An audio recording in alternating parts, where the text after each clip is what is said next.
How do you set a comic book villain apart from the rest? How do you ensure a performance that won't be quickly forgotten? Well, maybe you've noticed in the specific cinematography choices of Daredevil a focus on the hands of the main villain, Kingpin. Ever active, flexing, playing, moving about.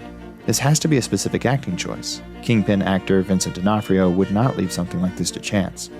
Vincent has collected his own impressive career of mostly side characters and not quite leading man roles.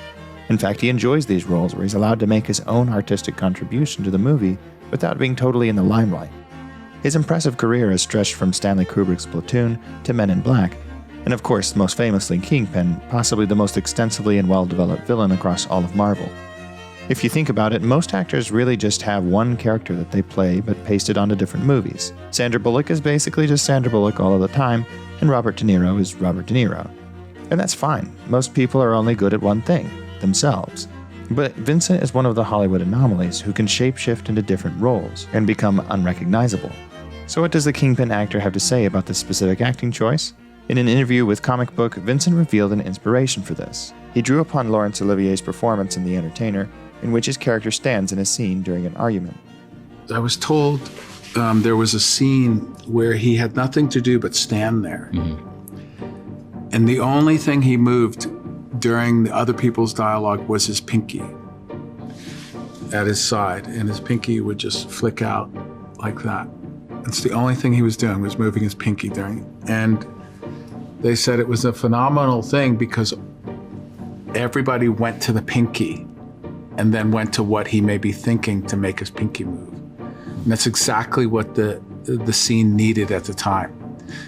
So he wasn't doing it to upstage, he was doing it as an answer to what was being said. He was receiving and reacting, right? That always stuck with me as a kid because I also studied Stanislavski, and that comes from that kind of work, Stanislavski work. Vincent linked this artistry with his adherence to the Stanislavski method. Konstantin Stanislavski was best known for his work in the theater, but more specifically for teaching his Stanislavski method, which helped revolutionize the way character acting was approached.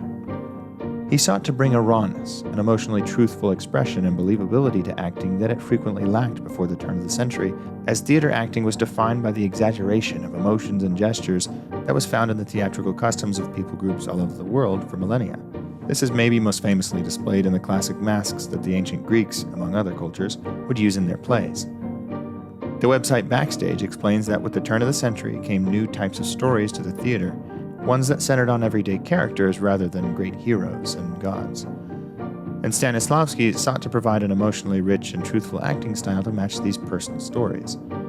His ideas have been expanded upon, leading to some controversial practices, such as Lee Strasberg's version of the Stanislavski ideals, namely his method acting, which depending on its usage can drive people to extreme lengths to inhabit the mind and inner life of their character. Kingpin's practice, putting Stanislavski ideals to work, is another interesting tool that makes one not overly rely on the face as the sole projector of emotions, but by employing the hands gives a multifaceted look into the character's psyche, making you ask even more about what's taking place in the character's mind. Ironically, it would seem the Spider-Verse animated Kingpin also shares some of the same acting through the hands. Spider-Man. You like my new toy? Cost me a fortune, but hey, can't take it with you, right? From the looks of it, the Daredevil series won't be stopping anytime soon, but it's already clear that D'Onofrio is not just another Hollywood face, but truly is passionate about the process of making characters come to life. So while the Joker does this, and Anton Chigurh does this, Call it. Kingpin won't be forgotten. If you ever do anything like that again, it will be the last thing that you ever do.